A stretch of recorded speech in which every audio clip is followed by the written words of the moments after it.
नमस्कार दोस्तों, ऑडियो ज्ञान चैनल पर आपका हार्दिक स्वागत है।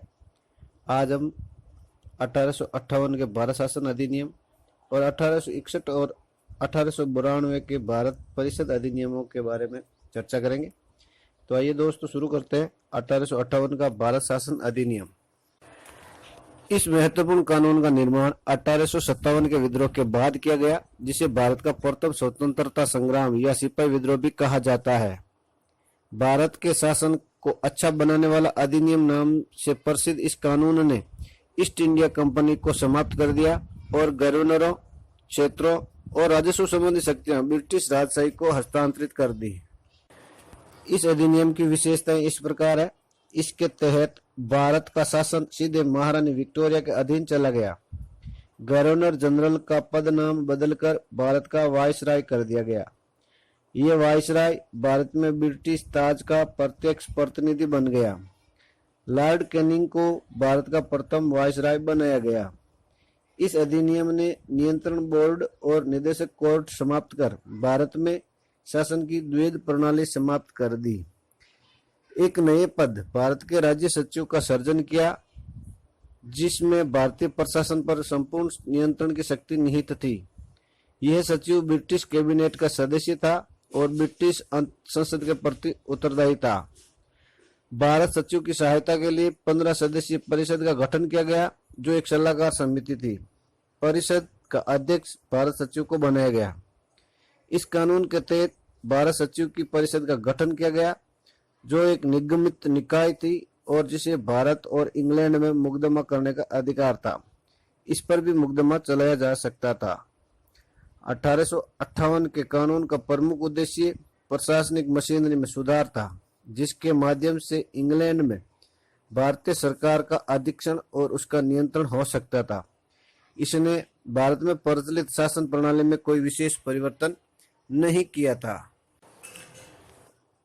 1857 की महान क्रांति के बाद ब्रिटिश सरकार ने महसूस किया कि भारत में शासन चलाने के लिए भारतीयों का सहयोग लेना आवश्यक है। इस सहयोग नीति के तहत ब्रिटिश संसद ने 1861, 1892 और 1909 में 3 नए अधिनियम पारित किए गए। 1861 का भारत परिषद अधिनियम भारतीय संवैधानिक और राजनीतिक इतिहास में एक महत्वपूर्ण अधिनियम था। 1861 के भारत परिषद अधिनियम की विशेषताएं इस प्रकार थी। इसके द्वारा कानून बनाने की प्रक्रिया में भारतीय प्रतिनिधियों को शामिल करने की शुरुआत हुई।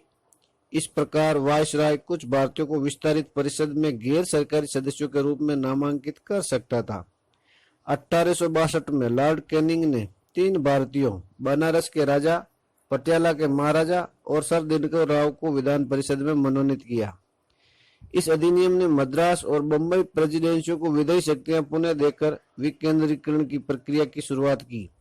इस प्रकार इस अधिनियम ने रेगुलेटिंग एक्ट 1773 द्वारा शुरू हुई केंद्रीकरण की प्रवृत्ति को उलट दिया और 1833 के चार्टर अधिनियम के साथ ही अपने चरम पर पहुंच गया। इस विधायी विकास की नीति के कारण 1937 तक प्रांतों को संपूर्ण आंतरिक स्वायत्तता हासिल हो गई।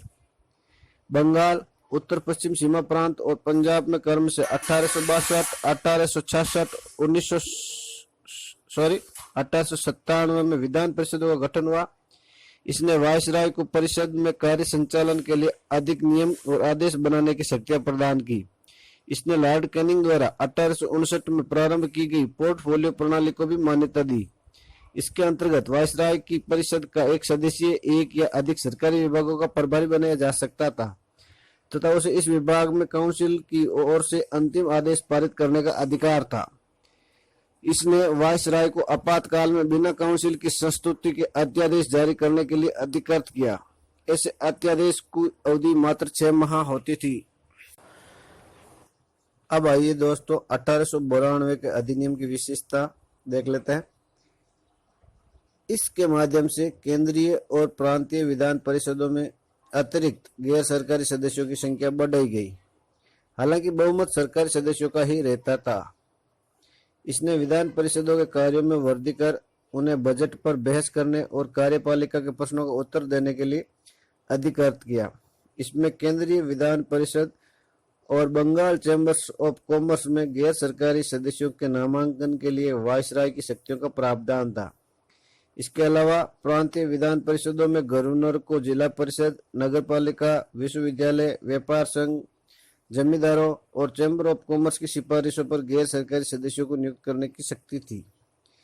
इस अधिनियम ने केंद्रीय और प्रांतीय विधान परिषद दोनों में गैर सरकारी सदस्यों की नियुक्ति के लिए एक सीमित और परोक्ष रूप से चुनाव का प्रावधान किया। हालांकि चुनाव शब्द का अधिनियम में प्रयोग नहीं हुआ था, इसे निश्चित निकायों की सिफारिश पर की जाने वाली नामांकन की प्रक्रिया ही कहा गया। तो दोस्तों, ये था आज का 3 महत्वपूर्ण अधिनियमों पर ऑडियो आर्टिकल। यदि आपको ये ऑडियो आर्टिकल पसंद आया है तो हमारे इस ऑडियो ज्ञान चैनल को सब्सक्राइब करें और नोटिफिकेशन वाले बटन को दबाएं ताकि आपको आने वाले वीडियो का नोटिफिकेशन मिलता रहे। धन्यवाद। जय हिंद।